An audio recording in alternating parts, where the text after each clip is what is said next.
우리가 살아가는 세상에는 눈에 보이는 물질 세계뿐만 아니라 보이지 않는 영적인 세계가 공존한다고 믿는 이들이 있습니다. 그리고 그 세계와 인간을 잇는 다리가 되어주는 존재, 바로 무속인입니다. 그들은 신의 뜻을 전하고 인간의 기륭화복을 점치며 때로는 위로를, 때로는 경고를 전합니다. 하지만 빛이 있으면 그림자가 있듯 영적인 세계에도 선한 기운만이 존재하는 것은 아닙니다. 맑고 순수한 영혼에 깃들어 그 힘을 이용하고 단물이 빠지면 헌신짝처럼 버리는 약탈자들이 존재하기 때문입니다. 오늘 이야기는 바로 그 어둠 속 약탈자들에 대한 한현직 법사님의 처절한 경고입니다. 이야기를 시작하기에 앞서 만약 이 이야기가 여러분의 마음에 작은 울림이라도 준다면 주변의 비슷한 어둠 속에서 헤매는 이가 없도록 널리 공유해 주시길 바랍니다. 지혜를 나누는 것은 그 자체로 어둠을 밝히는 등불이 될 수 있습니다. 여러분의 관심과 나눔이 누군가에게는 간절한 구원의 손길이 될 수 있음을 기억해 주십시오. 이제 칠성법사님의 시점에서 그가 겪었던 가장 충격적이고 후회스러운 사건 속으로 들어가 보겠습니다. 제 법명은 칠성, 신을 모신 지 이제 갓 5년이 넘은 무속인입니다. 저는 보통의 무당들과는 조금 다릅니다. 제가 직접 사람들의 점을 봐주기보다는 오히려 전국의 이름난 신당들을 찾아다니며 점을 보러 다니는 쪽입니다. 그것이 제가 모시는 할아버지 신령님의 뜻이기 때문입니다. 오늘도 할아버지께서 꼭 가보라 명하신 신당을 찾아 길을 나섰습니다. 낡았지만 기운이 느껴지는 어느 신당, 안에는 중년의 보살이 앉아 저를 맞이했습니다. 무엇이 궁금해서 나를 찾아왔는가? 저는 빙긋 웃으며 답했습니다. 보살님이야말로 진짜 무당이시라면 제가 무엇을 궁금해하는지 먼저 맞춰보셔야지요. 그 순간 보살의 얼굴이 싸늘하게 굳어지더니 소리쳤습니다. 어디서 건방진 수작이야. 당장 나가. 글쎄요. 제가 순순히 나갈지 안 나갈지도 한번 맞춰보시지요. 제가 나갈 것 같습니까? 안 나갈 것 같습니까? 신의 노여움을 사면 제 명줄도 끊어질 수 있다던 그 말이 과연 당신의 입에서 나올 자격이 있는 말일까요? 바로 그 순간 제 뇌리를 관통하는 할아버지의 엄중한 목소리가 들려왔습니다.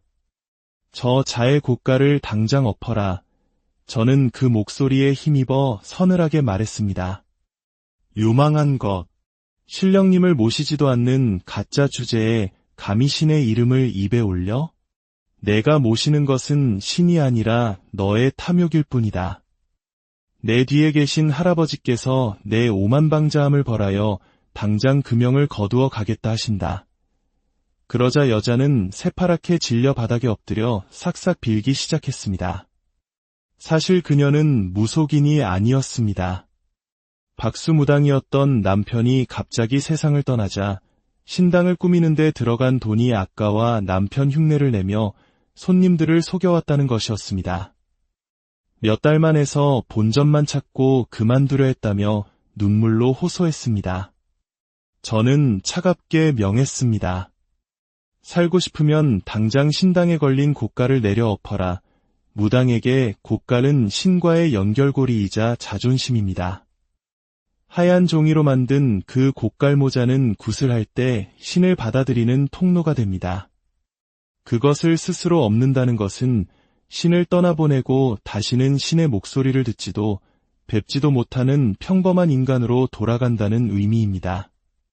무속인에게는 죽음과도 같은 선고이지요. 저는 이처럼 신을 올바르게 모시지 않거나 신의 이름을 팔아 사리사욕을 채우는 자들을 찾아내 그들의 신명을 거두는 일을 합니다. 사람들은 저를 고깔 없는 법사라 부릅니다. 하지만 그런 저에게도 평생의 후회로 남은 사건이 있습니다. 단 한 번 제 사명을 다하지 못해 한 사람의 인생이 송두리째 무너지는 것을 막지 못했던 뼈아픈 기억입니다. 그 지독한 이야기는 지금으로부터 3년 전으로 거슬러 올라갑니다. 그날 저는 새 방울을 사기 위해 무속용품점에 들렀습니다. 한참 물건을 고르고 있는데 가게 한쪽에서 남녀가 서로에게 기대어 지나친 애정 표현을 하는 모습이 눈에 들어왔습니다. 신을 모시는 성스러운 물건들 앞에서 보이기에는 대단히 경솔한 행동이었죠. 부정을 탈까 싶어 조용히 자리를 피하려던 순간 남자가 저를 알아보고 반갑게 불렀습니다. 어이, 칠성법사 아니야. 그는 명각법사. 제가 처음 신내림을 받을 때 여러모로 도움을 주었던 선배 법사였습니다. 성품이 대쪽같이 강직하여 신을 모시는 일에 한치의 빈틈도 없었고 늘 배울 점이 많은 존경스러운 분이었습니다. 그런 그가 이런 경망스러운 행동을 한다는 것이 의아했지만 오랜만에 만난 반가움에 인사를 나누었습니다. 법사님, 신수가 훤하십니다. 요즘 좋은 일이 많으신가 봅니다. 명각법사는 옆에 있는 여인을 자랑스럽게 소개했습니다. 아, 인사하게. 이쪽은 선녀보살. 요즘 이 친구와 함께 신령님을 모시는데 어찌나 합이 잘 맞는지 몰라 갸름한 얼굴에 고양이 같은 눈매를 가진 보기 드문 미인이었습니다.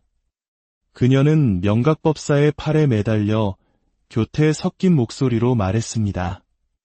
우리 법사님, 영험하시다는 소문이 자자해서 다음 주말에도 큰 굿이 하나 잡혔답니다. 어찌나 간절히들 부탁하는지 거절할 수가 있어야지요. 그녀의 말에 명각법사는 흐뭇한 미소를 지었습니다.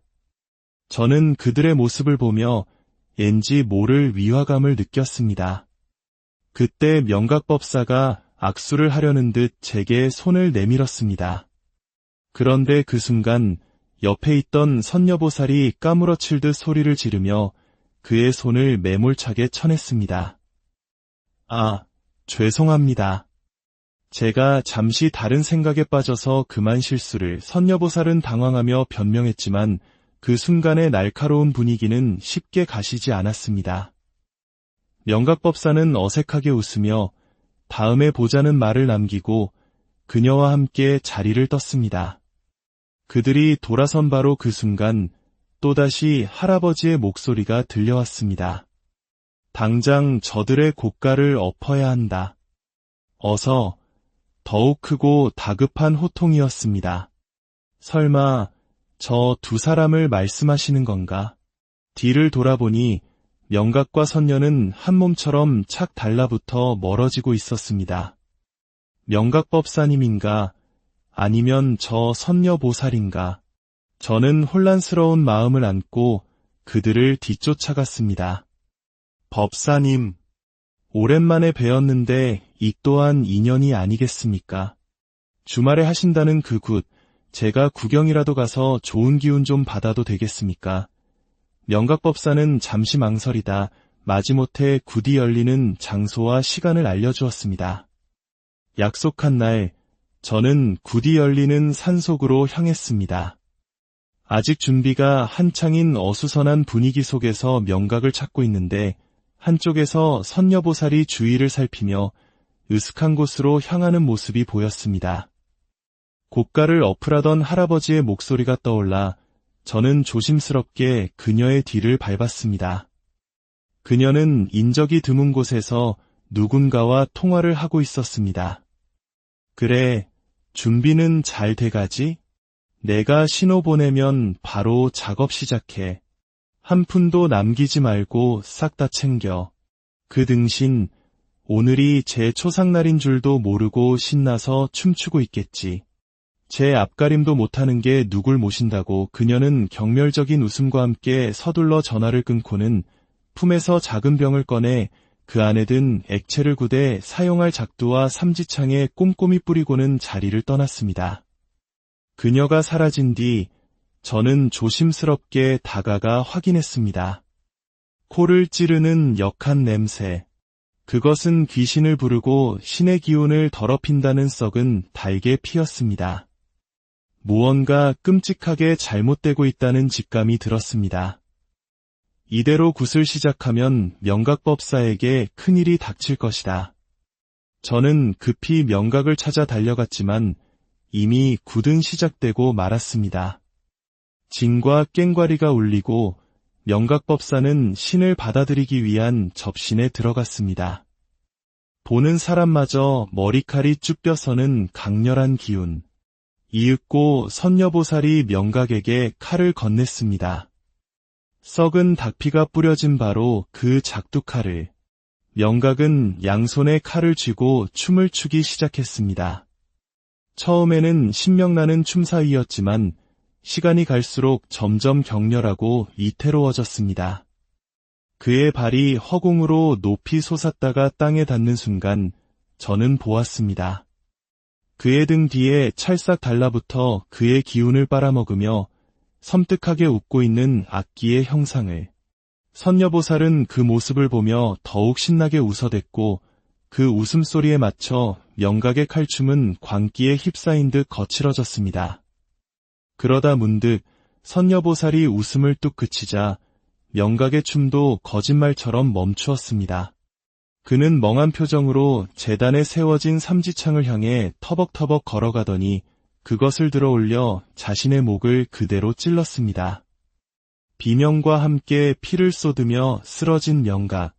아수라장이 된 사람들 틈으로 저는 희미하게 미소 짓고 있는 선녀보살의 얼굴을 보았습니다. 그날 이후 선녀보살은 연기처럼 사라졌습니다. 명각법사는 병원으로 실려갔지만 목숨은 건졌고 그 충격으로 누구와의 연락도 거부한 채 지냈습니다. 몇 달 후 그가 퇴원했다는 소식을 듣고 전화를 걸었을 때 저는 그의 어머니로부터 믿을 수 없는 이야기를 전해 들었습니다. 명각법사가 스스로 목숨을 끊었다는 것이었습니다. 명각의 어머니는 아들이 죽은 신당에 차마 들어갈 수 없다며 저에게 신당 정리를 부탁하셨습니다. 그리고 그곳에서 저는 명각법사가 생전에 썼던 일기장을 발견했습니다. 일기장에는 선녀를 만난 후의 기록이 빼곡히 적혀 있었습니다. 선녀를 만난 것은 내 인생 최고의 행운이다. 우리에게 소중한 생명이 찾아왔다. 내 팔자에는 없는 딸이라는데 이 모두가 선녀의 덕분이다. 선녀와 혼인신고를 했다. 이제 나에게 신은 오직 아내와 내 딸뿐이다. 하지만 페이지가 넘어갈수록 내용은 절망으로 물들었습니다.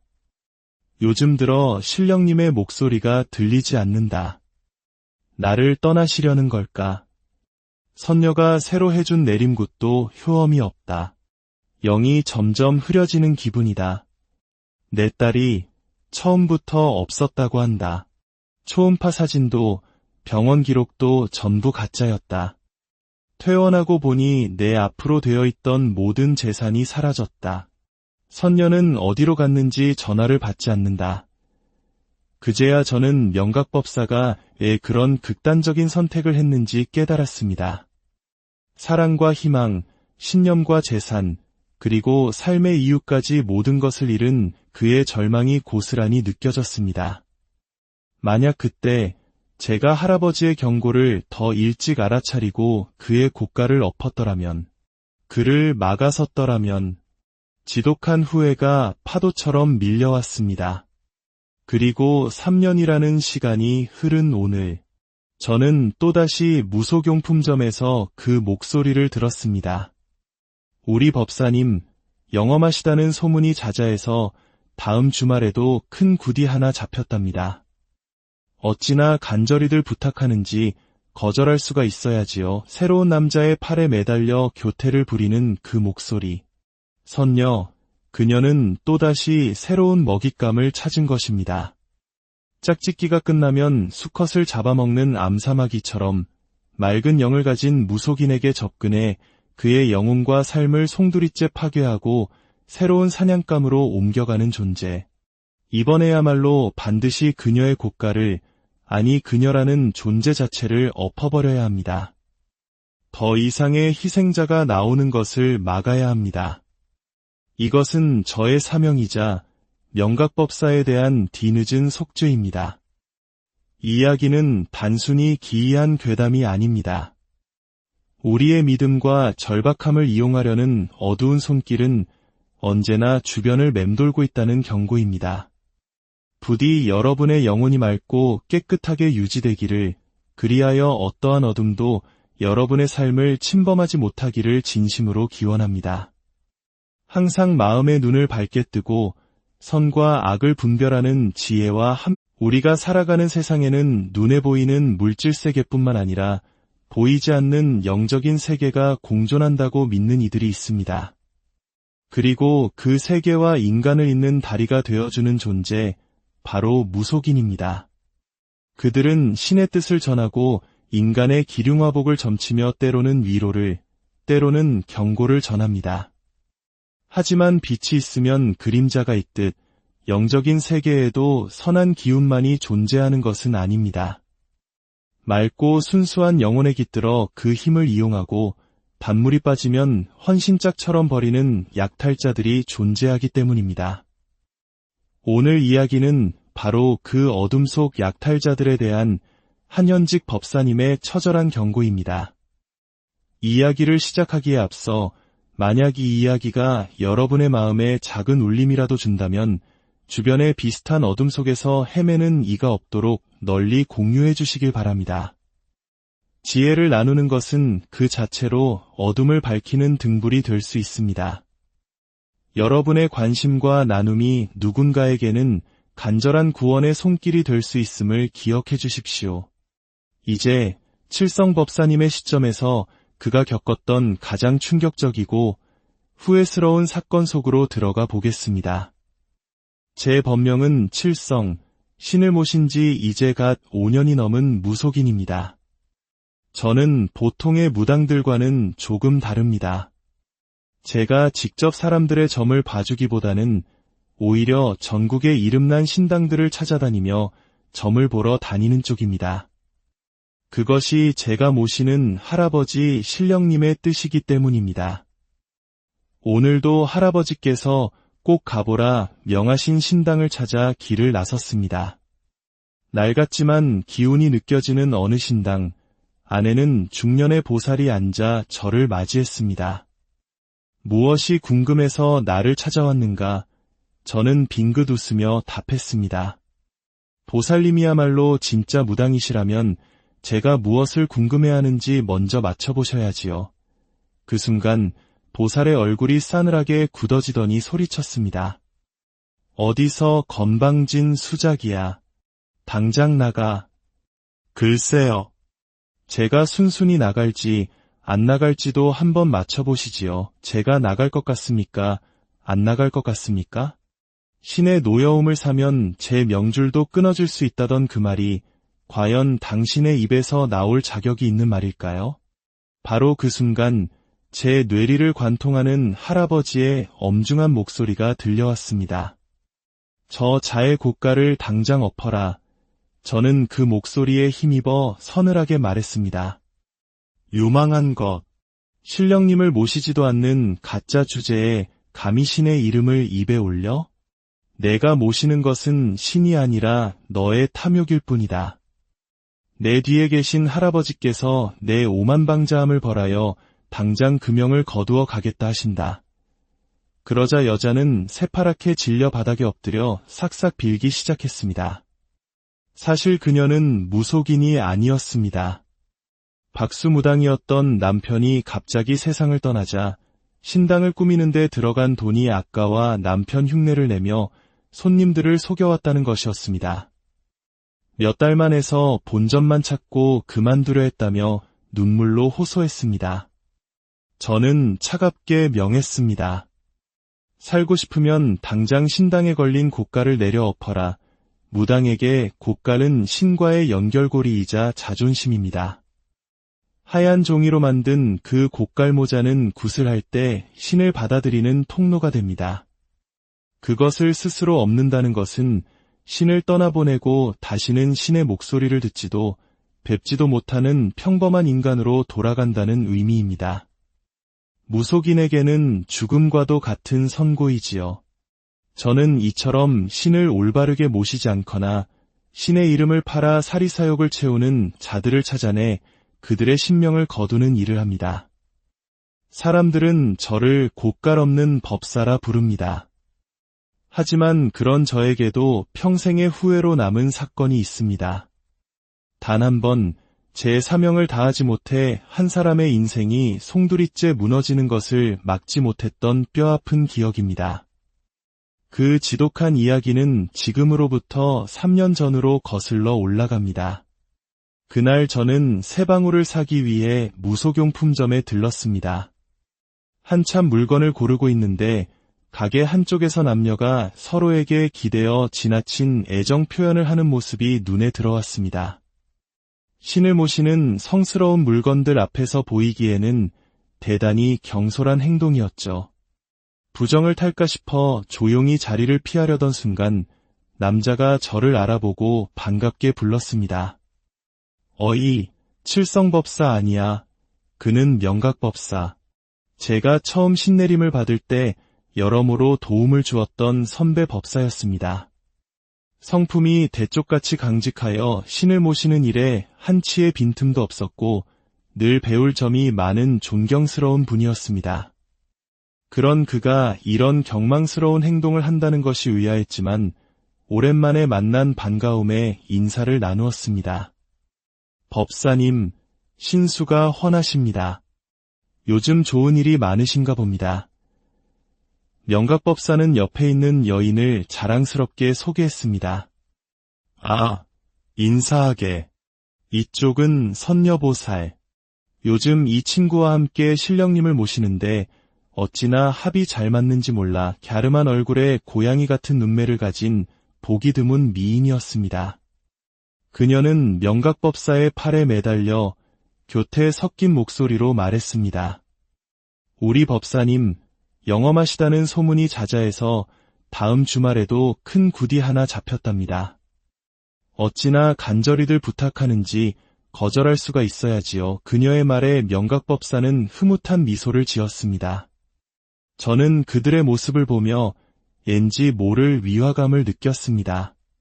그때 명각법사가 악수를 하려는 듯 제게 손을 내밀었습니다. 그런데 그 순간 옆에 있던 선녀보살이 까무러칠 듯 소리를 지르며 그의 손을 매몰차게 쳐냈습니다. 아, 죄송합니다. 제가 잠시 다른 생각에 빠져서 그만 실수를. 선녀보살은 당황하며 변명했지만 그 순간의 날카로운 분위기는 쉽게 가시지 않았습니다. 명각법사는 어색하게 웃으며 다음에 보자는 말을 남기고 그녀와 함께 자리를 떴습니다. 그들이 돌아선 바로 그 순간 또다시 할아버지의 목소리가 들려왔습니다. 당장 저들의 곶갈을 엎어야 한다. 어서. 더욱 크고 다급한 호통이었습니다. 설마 저 두 사람을 말씀하시는 건가? 뒤를 돌아보니 명각과 선녀는 한 몸처럼 착 달라붙어 멀어지고 있었습니다. 명각법사님인가? 아니면 저 선녀보살인가? 저는 혼란스러운 마음을 안고 그들을 뒤쫓아갔습니다. 법사님, 오랜만에 뵈었는데 이 또한 인연이 아니겠습니까? 주말에 하신다는 그 굿, 제가 구경이라도 가서 좋은 기운 좀 받아도 되겠습니까? 명각법사는 잠시 망설이다 마지못해 굿이 열리는 장소와 시간을 알려주었습니다. 약속한 날, 저는 굿이 열리는 산속으로 향했습니다. 아직 준비가 한창인 어수선한 분위기 속에서 명각을 찾고 있는데 한쪽에서 선녀보살이 주위를 살피며 으슥한 곳으로 향하는 모습이 보였습니다. 곶갈을 엎으라던 할아버지의 목소리가 떠올라 저는 조심스럽게 그녀의 뒤를 밟았습니다. 그녀는 인적이 드문 곳에서 누군가와 통화를 하고 있었습니다. 그래, 준비는 잘 돼가지? 내가 신호 보내면 바로 작업 시작해. 한 푼도 남기지 말고 싹 다 챙겨. 그 등신 오늘이 제 초상날인 줄도 모르고 신나서 춤추고 있겠지. 제 앞가림도 못하는 게 누굴 모신다고. 그녀는 경멸적인 웃음과 함께 서둘러 전화를 끊고는 품에서 작은 병을 꺼내 그 안에 든 액체를 구대 사용할 작두와 삼지창에 꼼꼼히 뿌리고는 자리를 떠났습니다. 그녀가 사라진 뒤 저는 조심스럽게 다가가 확인했습니다. 코를 찌르는 역한 냄새. 그것은 귀신을 부르고 신의 기운을 더럽힌다는 썩은 달개 피였습니다. 무언가 끔찍하게 잘못되고 있다는 직감이 들었습니다. 이대로 굿을 시작하면 명각법사에게 큰일이 닥칠 것이다. 저는 급히 명각을 찾아 달려갔지만 이미 굿은 시작되고 말았습니다. 징과 깽과리가 울리고 명각법사는 신을 받아들이기 위한 접신에 들어갔습니다. 보는 사람마저 머리칼이 쭈뼛서는 강렬한 기운. 이윽고 선녀보살이 명각에게 칼을 건넸습니다. 썩은 닭피가 뿌려진 바로 그 작두칼을. 명각은 양손에 칼을 쥐고 춤을 추기 시작했습니다. 처음에는 신명나는 춤사위였지만 시간이 갈수록 점점 격렬하고 위태로워졌습니다. 그의 발이 허공으로 높이 솟았다가 땅에 닿는 순간 저는 보았습니다. 그의 등 뒤에 찰싹 달라붙어 그의 기운을 빨아먹으며 섬뜩하게 웃고 있는 악기의 형상을. 선녀보살은 그 모습을 보며 더욱 신나게 웃어댔고 그 웃음소리에 맞춰 명각의 칼춤은 광기에 휩싸인 듯 거칠어졌습니다. 그러다 문득 선녀보살이 웃음을 뚝 그치자 명각의 춤도 거짓말처럼 멈추었습니다. 그는 멍한 표정으로 제단에 세워진 삼지창을 향해 터벅터벅 걸어가더니 그것을 들어 올려 자신의 목을 그대로 찔렀습니다. 비명과 함께 피를 쏟으며 쓰러진 명각.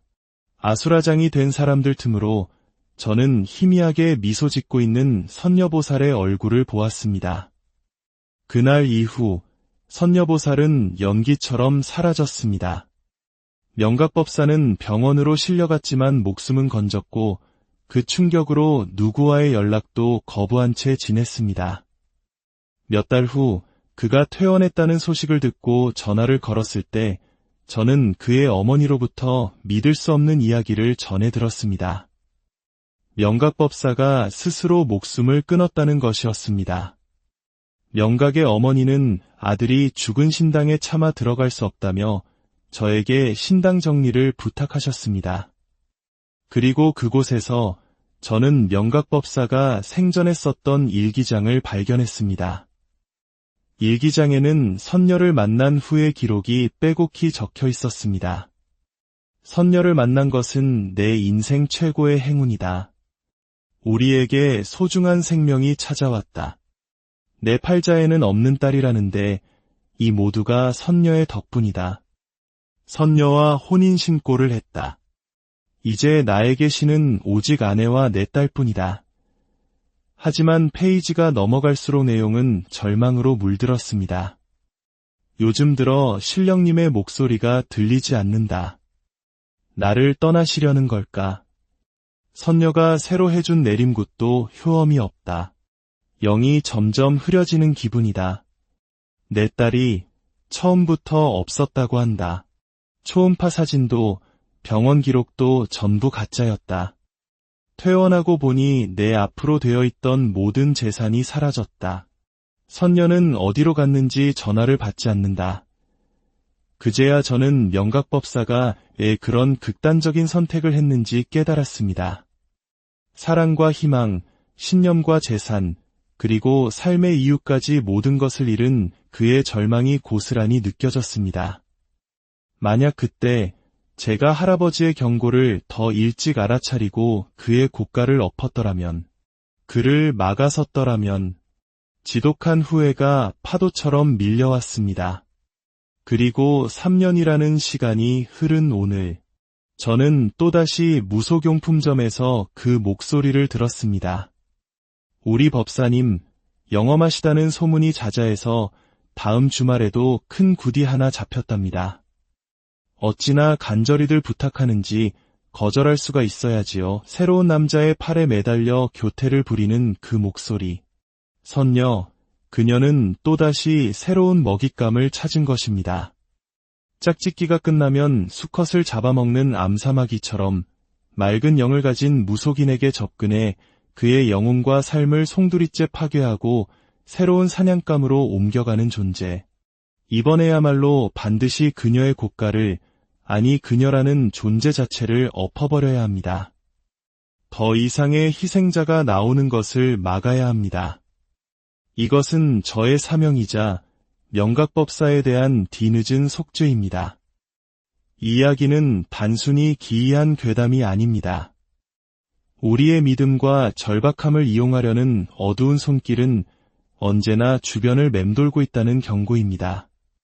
부디 여러분의 영혼이 맑고 깨끗하게 유지되기를, 그리하여 어떠한 어둠도 여러분의 삶을 침범하지 못하기를 진심으로 기원합니다.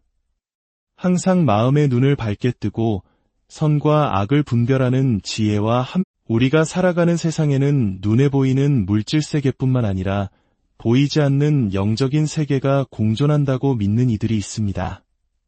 그리고 그 세계와 인간을 잇는 다리가 되어주는 존재, 바로 무속인입니다. 그들은 신의 뜻을 전하고 인간의 기륭화복을 점치며 때로는 위로를, 때로는 경고를 전합니다. 하지만 빛이 있으면 그림자가 있듯 영적인 세계에도 선한 기운만이 존재하는 것은 아닙니다. 맑고 순수한 영혼에 깃들어 그 힘을 이용하고 단물이 빠지면 헌신짝처럼 버리는 약탈자들이 존재하기 때문입니다. 오늘 이야기는 바로 그 어둠 속 약탈자들에 대한 한현직 법사님의 처절한 경고입니다.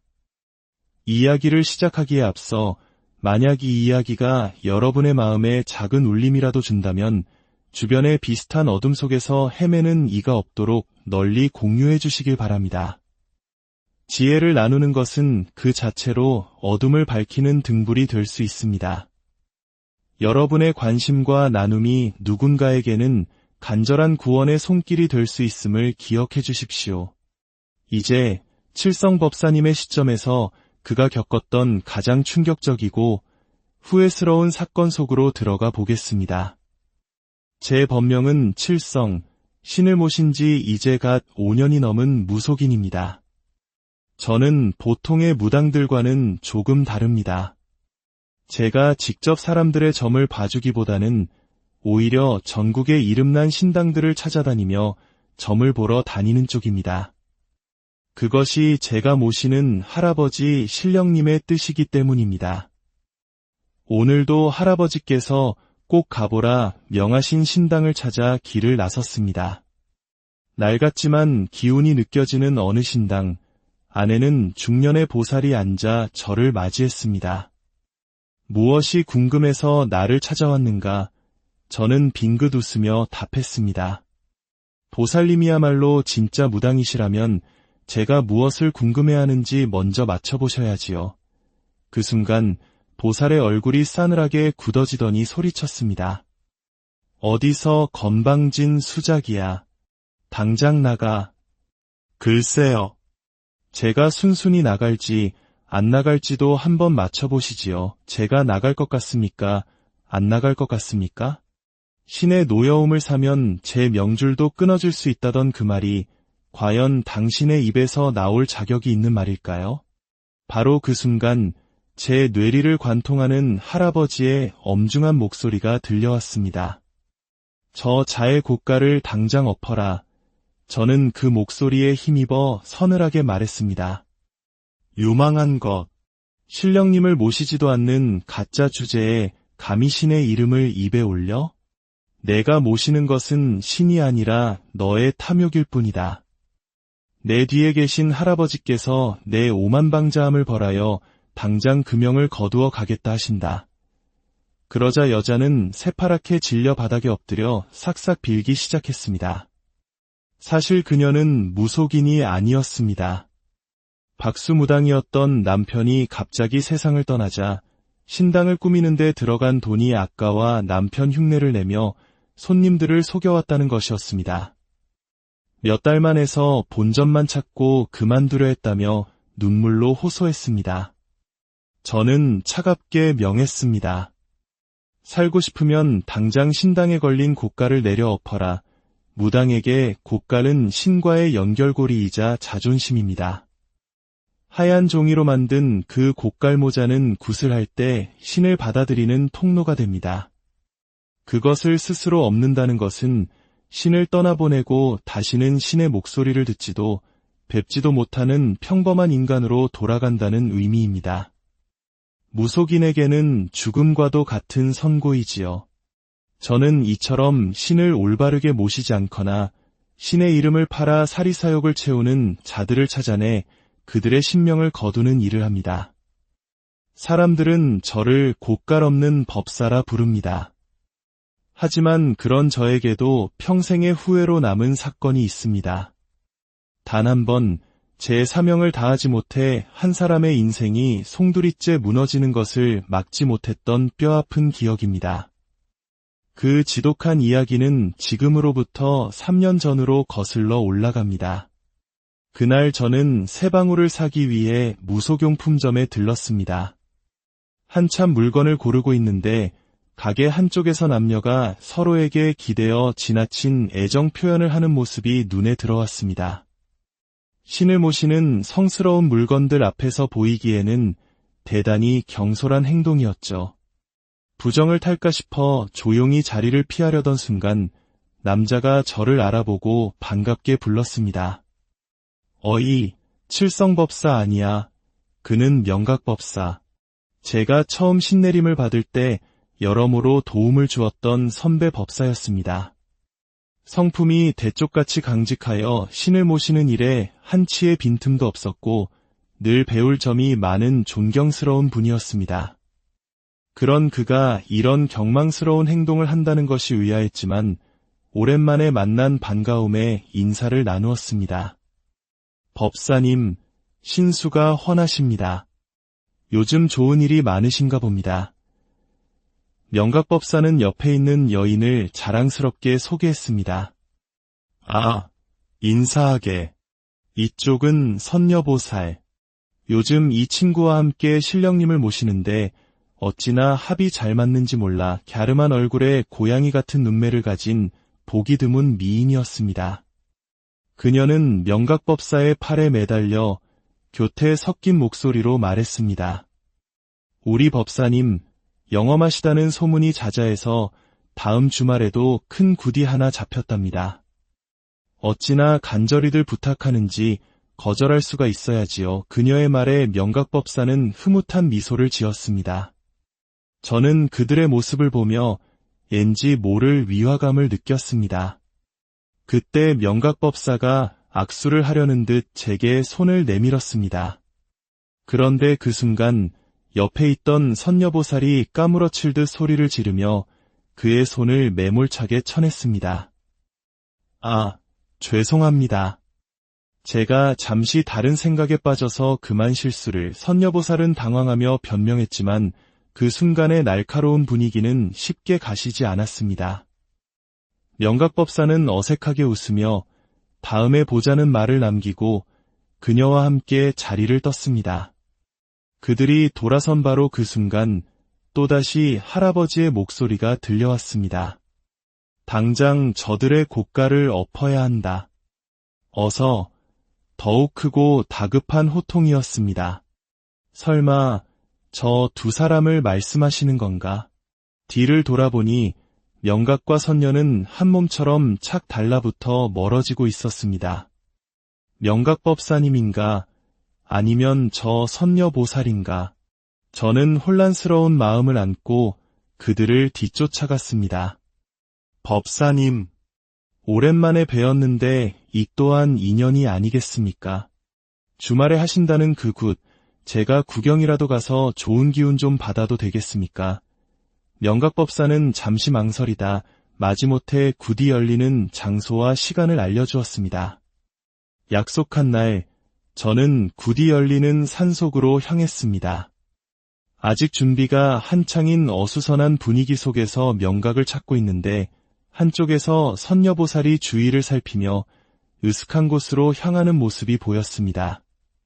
고가를 엎으라던 할아버지의 목소리가 떠올라 저는 조심스럽게 그녀의 뒤를 밟았습니다. 그녀는 인적이 드문 곳에서 누군가와 통화를 하고 있었습니다. 그래, 준비는 잘 돼가지? 내가 신호 보내면 바로 작업 시작해. 한 푼도 남기지 말고 싹 다 챙겨. 그 등신 오늘이 제 초상날인 줄도 모르고 신나서 춤추고 있겠지. 제 앞가림도 못하는 게 누굴 모신다고. 그녀는 경멸적인 웃음과 함께 서둘러 전화를 끊고는 품에서 작은 병을 꺼내 그 안에 든 액체를 구대 사용할 작두와 삼지창에 꼼꼼히 뿌리고는 자리를 떠났습니다. 그녀가 사라진 뒤 저는 조심스럽게 다가가 확인했습니다. 코를 찌르는 역한 냄새. 그것은 귀신을 부르고 신의 기운을 더럽힌다는 썩은 달개 피였습니다. 무언가 끔찍하게 잘못되고 있다는 직감이 들었습니다. 이대로 굿을 시작하면 명각법사에게 큰일이 닥칠 것이다. 저는 급히 명각을 찾아 달려갔지만 이미 굿은 시작되고 말았습니다. 징과 깽과리가 울리고 명각법사는 신을 받아들이기 위한 접신에 들어갔습니다. 보는 사람마저 머리칼이 쭈뼛서는 강렬한 기운. 이윽고 선녀보살이 명각에게 칼을 건넸습니다. 썩은 닭피가 뿌려진 바로 그 작두칼을. 명각은 양손에 칼을 쥐고 춤을 추기 시작했습니다. 처음에는 신명나는 춤사위였지만 시간이 갈수록 점점 격렬하고 이태로워졌습니다. 그의 발이 허공으로 높이 솟았다가 땅에 닿는 순간 저는 보았습니다. 그의 등 뒤에 찰싹 달라붙어 그의 기운을 빨아먹으며 섬뜩하게 웃고 있는 악기의 형상을. 선녀보살은 그 모습을 보며 더욱 신나게 웃어댔고 그 웃음소리에 맞춰 명각의 칼춤은 광기에 휩싸인 듯 거칠어졌습니다. 그러다 문득 선녀보살이 웃음을 뚝 그치자 명각의 춤도 거짓말처럼 멈추었습니다. 그는 멍한 표정으로 재단에 세워진 삼지창을 향해 터벅터벅 걸어가더니 그것을 들어 올려 자신의 목을 그대로 찔렀습니다. 비명과 함께 피를 쏟으며 쓰러진 명각. 아수라장이 된 사람들 틈으로 저는 희미하게 미소 짓고 있는 선녀보살의 얼굴을 보았습니다. 그날 이후 선녀보살은 연기처럼 사라졌습니다. 명각법사는 병원으로 실려갔지만 목숨은 건졌고 그 충격으로 누구와의 연락도 거부한 채 지냈습니다. 몇 달 후 그가 퇴원했다는 소식을 듣고 전화를 걸었을 때 저는 그의 어머니로부터 믿을 수 없는 이야기를 전해 들었습니다. 명각법사가 스스로 목숨을 끊었다는 것이었습니다. 명각의 어머니는 아들이 죽은 신당에 차마 들어갈 수 없다며 저에게 신당 정리를 부탁하셨습니다. 그리고 그곳에서 저는 명각법사가 생전에 썼던 일기장을 발견했습니다. 일기장에는 선녀를 만난 후의 기록이 빼곡히 적혀 있었습니다. 선녀를 만난 것은 내 인생 최고의 행운이다. 우리에게 소중한 생명이 찾아왔다. 내 팔자에는 없는 딸이라는데 이 모두가 선녀의 덕분이다. 선녀와 혼인신고를 했다. 이제 나에게 신은 오직 아내와 내 딸뿐이다. 하지만 페이지가 넘어갈수록 내용은 절망으로 물들었습니다. 요즘 들어 신령님의 목소리가 들리지 않는다. 나를 떠나시려는 걸까? 선녀가 새로 해준 내림굿도 효험이 없다. 영이 점점 흐려지는 기분이다. 내 딸이 처음부터 없었다고 한다. 초음파 사진도 병원 기록도 전부 가짜였다. 퇴원하고 보니 내 앞으로 되어 있던 모든 재산이 사라졌다. 선녀는 어디로 갔는지 전화를 받지 않는다. 그제야 저는 명각법사가 왜 그런 극단적인 선택을 했는지 깨달았습니다. 사랑과 희망, 신념과 재산, 그리고 삶의 이유까지 모든 것을 잃은 그의 절망이 고스란히 느껴졌습니다. 만약 그때 제가 할아버지의 경고를 더 일찍 알아차리고 그의 고가를 엎었더라면, 그를 막아섰더라면, 지독한 후회가 파도처럼 밀려왔습니다. 그리고 3년이라는 시간이 흐른 오늘, 저는 또다시 무속용품점에서 그 목소리를 들었습니다. 우리 법사님, 영험하시다는 소문이 자자해서 다음 주말에도 큰 굿이 하나 잡혔답니다. 어찌나 간절히들 부탁하는지 거절할 수가 있어야지요. 새로운 남자의 팔에 매달려 교태를 부리는 그 목소리. 선녀, 그녀는 또다시 새로운 먹잇감을 찾은 것입니다. 짝짓기가 끝나면 수컷을 잡아먹는 암사마귀처럼 맑은 영을 가진 무속인에게 접근해 그의 영혼과 삶을 송두리째 파괴하고 새로운 사냥감으로 옮겨가는 존재. 이번에야말로 반드시 그녀의 고가를, 아니 그녀라는 존재 자체를 엎어버려야 합니다. 더 이상의 희생자가 나오는 것을 막아야 합니다. 이것은 저의 사명이자 명각법사에 대한 뒤늦은 속죄입니다. 이 이야기는 단순히 기이한 괴담이 아닙니다. 우리의 믿음과 절박함을 이용하려는 어두운 손길은 언제나 주변을 맴돌고 있다는 경고입니다.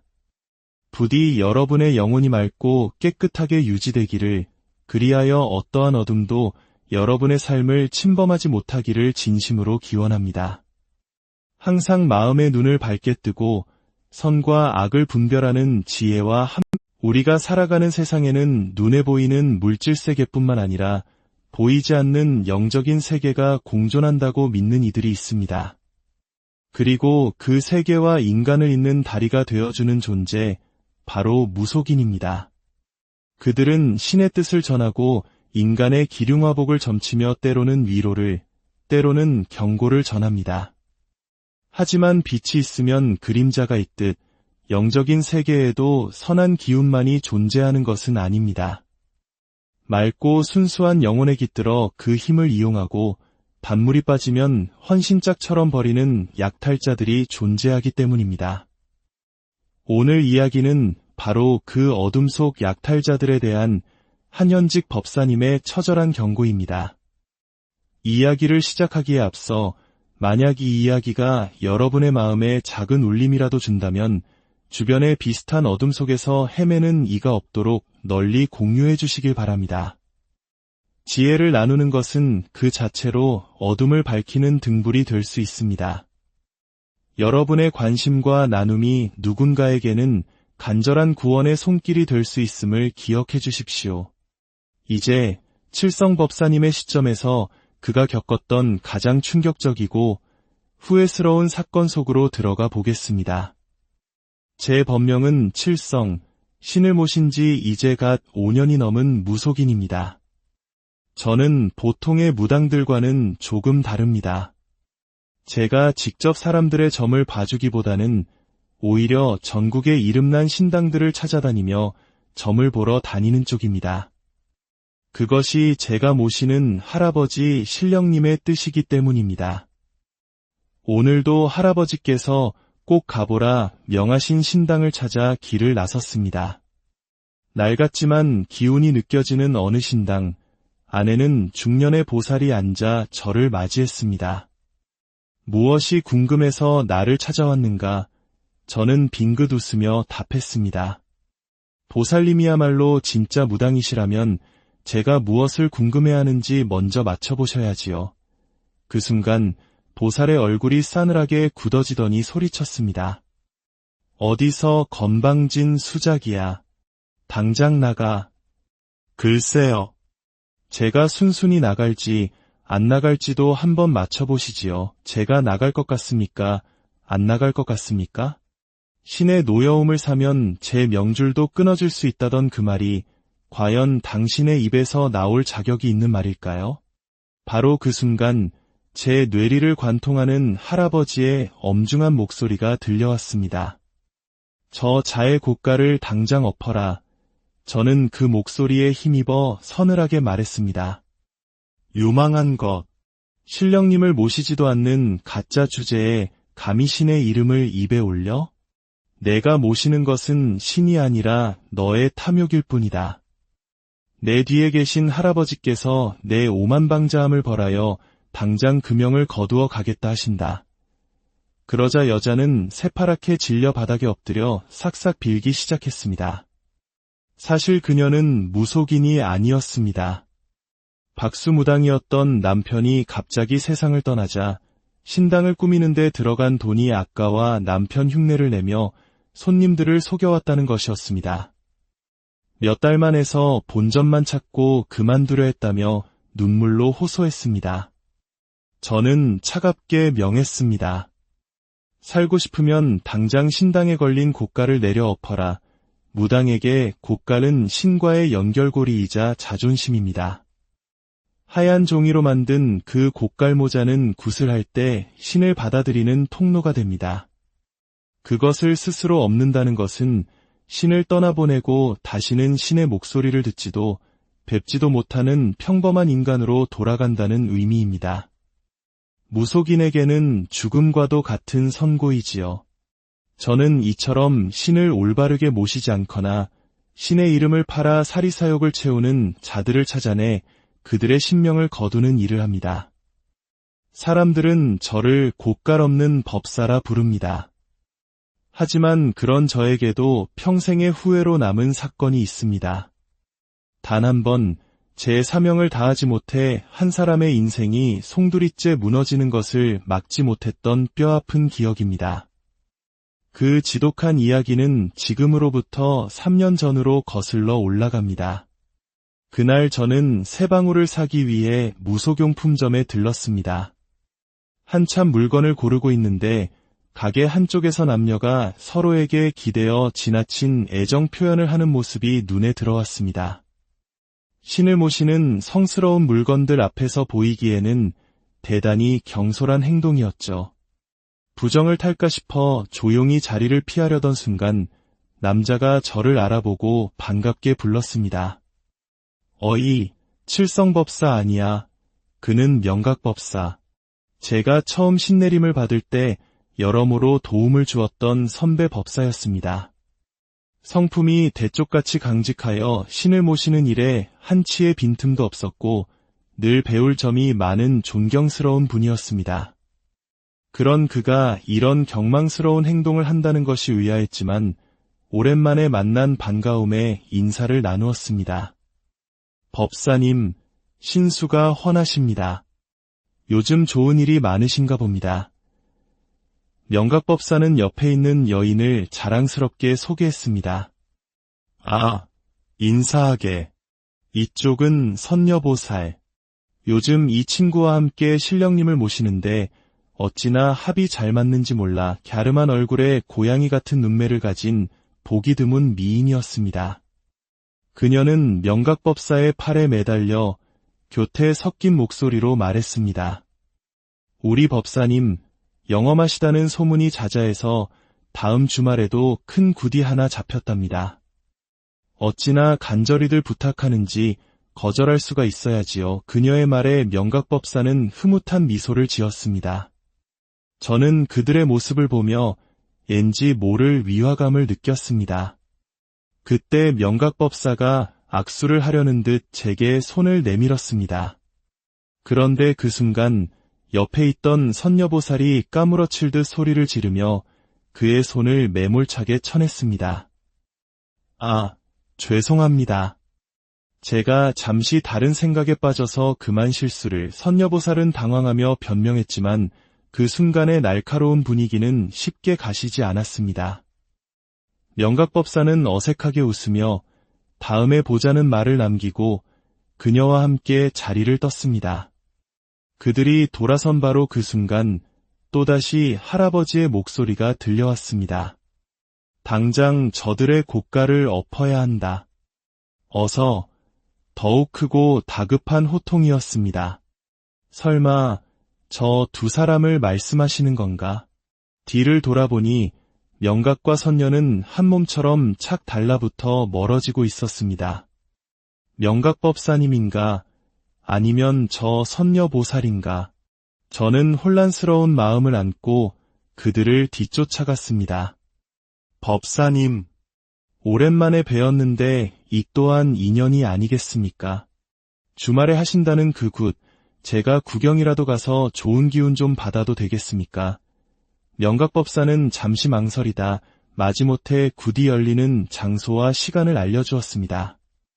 약속한 날, 저는 굿이 열리는 산속으로 향했습니다. 아직 준비가 한창인 어수선한 분위기 속에서 명각을 찾고 있는데 한쪽에서 선녀보살이 주위를 살피며 으슥한 곳으로 향하는 모습이 보였습니다. 고가를 어플하던 할아버지의 목소리가 떠올라 저는 조심스럽게 그녀의 뒤를 밟았습니다.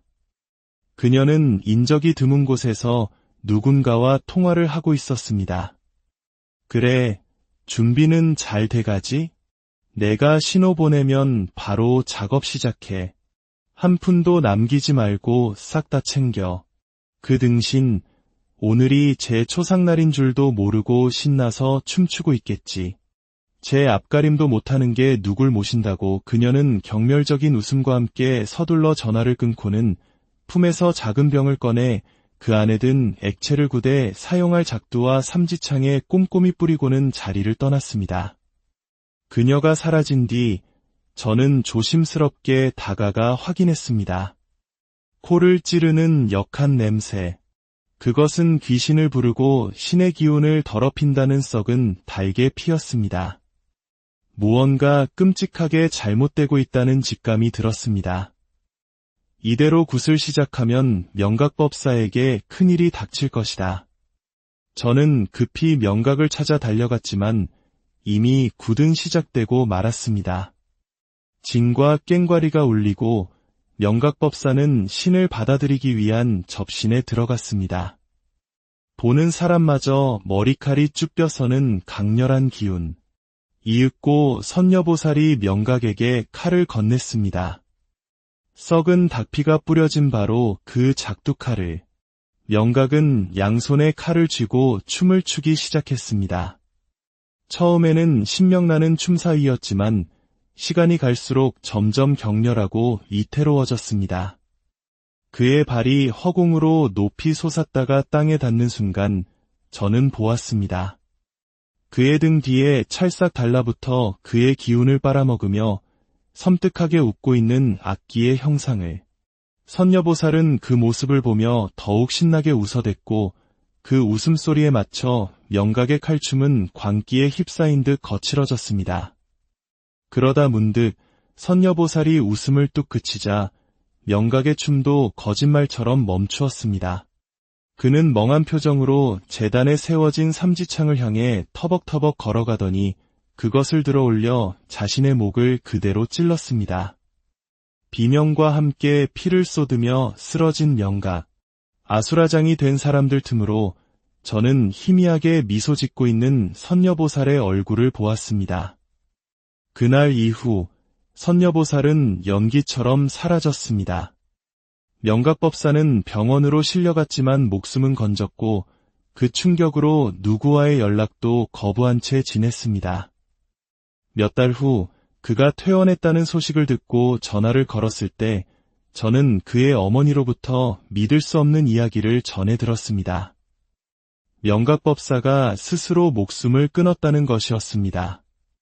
명각의 어머니는 아들이 죽은 신당에 차마 들어갈 수 없다며 저에게 신당 정리를 부탁하셨습니다.